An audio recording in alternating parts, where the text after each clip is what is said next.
Hi, everybody. I'm Bill Sanders, and this is Watch Art Sci, the art and science of watch collection. Today, what I want to talk about is what I call idiosyncratic collections. Uh, and by idiosyncratic collections, it's a collection that somebody said, I like this kind of watch. Now, it doesn't have to be watches, it could be anything.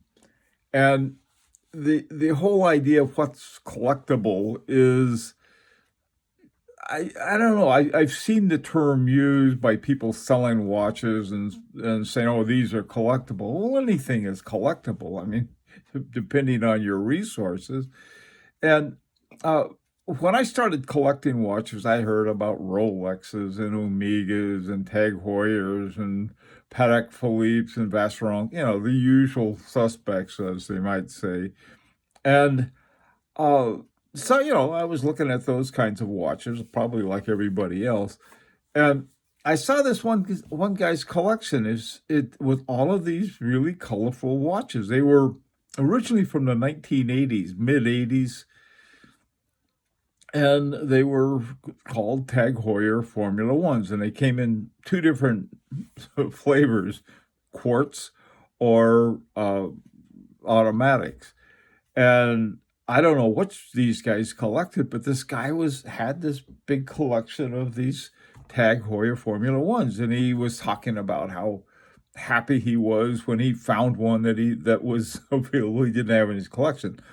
I don't think any of them were too expensive, and most other watch collectors sort of like looked at it and shrugged, but I was thinking, boy, this guy really enjoys this.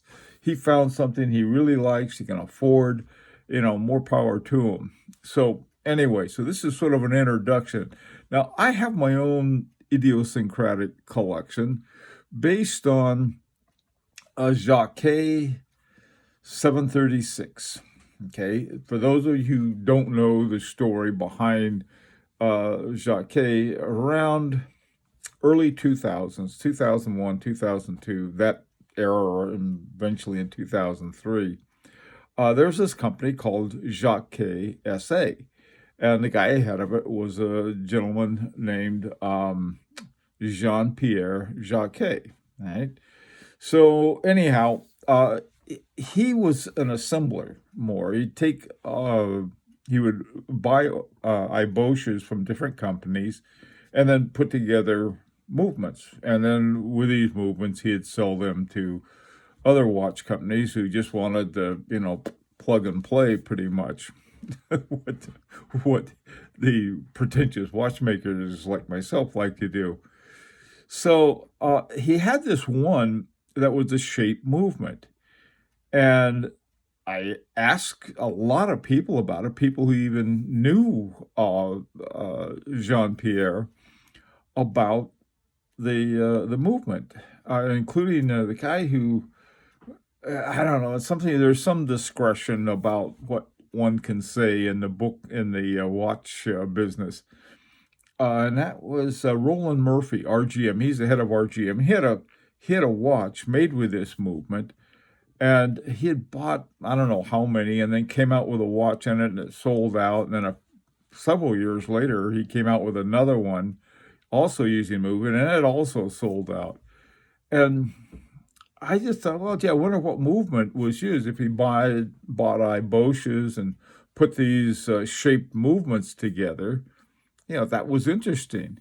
And as you can see from that picture, the picture on the right shows what the Jacques 736 looked like. Now, this particular watch is a very simple, small seconds at 6 o'clock, and time only. It's hand wound. Okay, that's one. And I was looking around somewhere. I think it was at Etsy, ETSY, and I saw this Dunhill. It was a gold Dunhill with faceted glass. I mean, really a very interesting watch. And looking at the small seconds over at about 8 o'clock, I just sort of didn't think much about it. It was a man's watch. I flipped it over, And well, I didn't flip it over. I saw the picture of it flipped over, and there was this. It was another one, so I bought it. Very good price. And when I got it, it came in a can, like I don't know, like I think a Pringle potato chips can, those round ones, and a watch, and then it had a little window for the watch and everything. Well, the thing was falling apart. I guess whatever kind of leatherette lining it had was crumbling and so forth, and the band that came with it wasn't much better. And then I saw this. There was some, I think, also probably with SC. There's sort of a deal on a real gator band that happened to fit this particular one. So I thought, well, that'll be interesting. I got it, and my wife thought, wow, this is a great looking watch. She wants it, so it ended up with her watches, and I'm glad I did. It was a man's watch. By the time I got that on it, it looks a lot better on her than me. So that was the next one. Now this next one, I'd seen this one. This was a Jacques Rose, and it also had the same movement, this Jacques 736. Now, let me tell you what happened if you don't know. And this is at one time, Jean-Pierre Jacquet, and this involves some people from Ulysse Nardin, I think, and some other companies. They did about the stupidest thing I could imagine. They ended up stealing a bunch of gold Rolex cases. And I mean, they had some real bad guys working with them. These guys were a bunch of Rudy Poo watchmakers. They weren't gonna, but they decided, well, we're gonna get these. We're gonna make all these fake Rolexes and make a bundle with it. Dumb move. Anyway, now the long and the short of it was that Jacques got taken away, had to go up the river, so to speak. And of course, the company, the stockholders, the main principals in the company that was an extant company was they said, look, we can't go with the name Jacques KSA anymore. We're going to change it, and they changed it to La Joux-Perret, and it was that, and still is today. They are now owned by Citizen Watches. But, they're still making watches, watch movements pretty much the same way that they always have. Okay, so the later ones, the earlier ones were the 736s were by Jacques KSA. Then they became by Jacques La Joux-Perret. Right. Same movement, though, and the movement and thing that I always liked about it was developed by Jean-Pierre Jacquet, the guy who got in trouble. Okay, so that's that. And so that makes it even more interesting to me. Well, I had seen this watch. A lot of times you see a watch and it'll say, it was sold years ago, but they still have it up there. And so I saw this one, and a guy I know who is sometimes is called the rancher, he got one. And I thought, wow. And he liked it. So I thought, oh, heck, it was pretty good. And he said, there's another one. So I got it. And so this was how I got, after I had the Dunhill, I ended up with this one. So again, this is an eccentric collection. Now, the thing about this, the Jacques Rose, is that it has a second second time zone. Up at 12 o'clock, there's a little 24-hour subdial, and on that, you can set it with the pusher at 10 o'clock to some other time zone. So this was done with exactly the same movement that I had in my first one, and it was also in the Dunhill. Both of them were different. The initial one, the Maurice Lacroix, had a pretty straightforward 6 o'clock subdial, and then the Dunhill had one at 8 o'clock, which is tilted somehow. And then this one has, not only does it have an 8 o'clock subdial for subseconds, it has a 12 o'clock second time zones. So again, you look at it, it's exactly the same movement. as the other two. Well, the not long ago, I found yet another one. The next one I found was by Philippe Dubois et Fils. All right, sort of a long name. And it has this curvy shape, a rectangular. And the previous one we looked at, it was more of a tonneau shape. But this is different. It's got a sub-second up at, power reserve indicator around 1 o'clock. And then down here at 6 o'clock, it's got a moon phase. Again, same exact move. Okay, so now today I've got an unboxing. So let's take a look at the unboxing. Okay, got this package from DHL and had a pretty good idea what it was. I mask over the address, but this is the first thing that, the first hint that I got my new addition to my collection. So let me, these things are, get it undone here.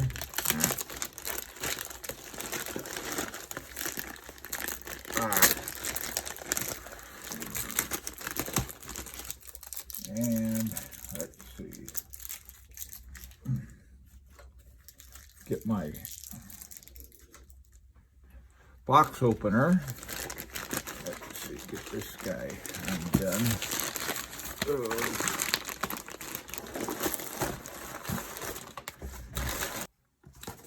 From an outfit called the Closer. Came from Japan. That's where I found the watch. That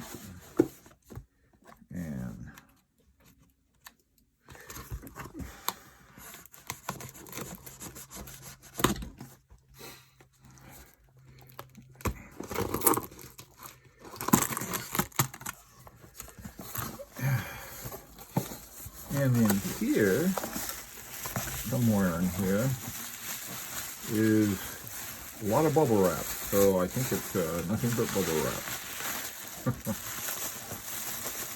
Okie doke. Get this out of here. Oh, wow. It comes in a nice wooden box. Ah. And there it is. My Jacques KSA.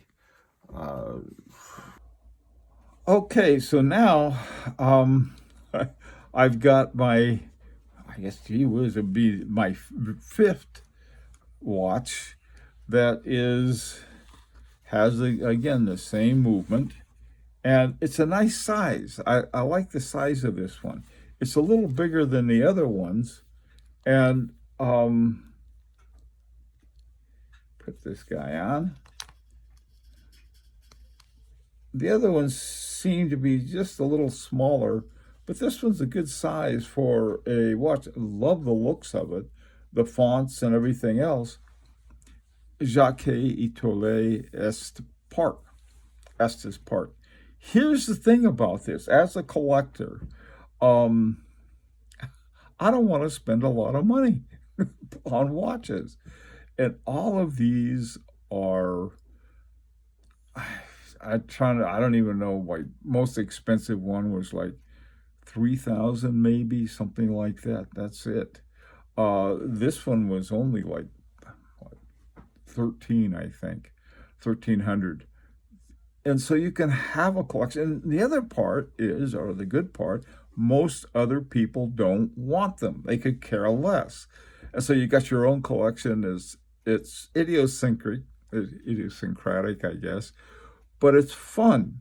And it has something I like. This watch also has a power reserve indicator up at 1 o'clock, but then the small seconds are at 6. Every one of them has something different, and they're all interesting. And so that makes it a lot more fun. I have my regular, conventional collection going along too, but having a little side collection is nice because, first of all, it has a history that's interesting. Second of all, they're far more affordable. And third, Actually, maybe this was first. They're fun. Anyway, if you want to, you can do your own. You can collect anything, like that guy that my inspiration who collected those colorful Formula Ones. I don't know whether they were in quartz or they were automatics or mechanical. Doesn't matter. It was something that we don't have to. We can make up our own sub collection if we want to. Anyway, let me know what you think. Any collections that you might have had. And by the way, too, in talking about this is, I've talked to other people about wanting to having this movement. Somebody told me about this. I had never heard about the Jacques KSA ever, and they got one and told me about it. And they told me where another one was, and then I found yet another one. Great fun. Anyway, like I said, let me know what you think. Take care. Be careful. And this is an invitation to subscribe if you like. Until next time, this is Bill Sanders for Watch Art Side of the Art and Science.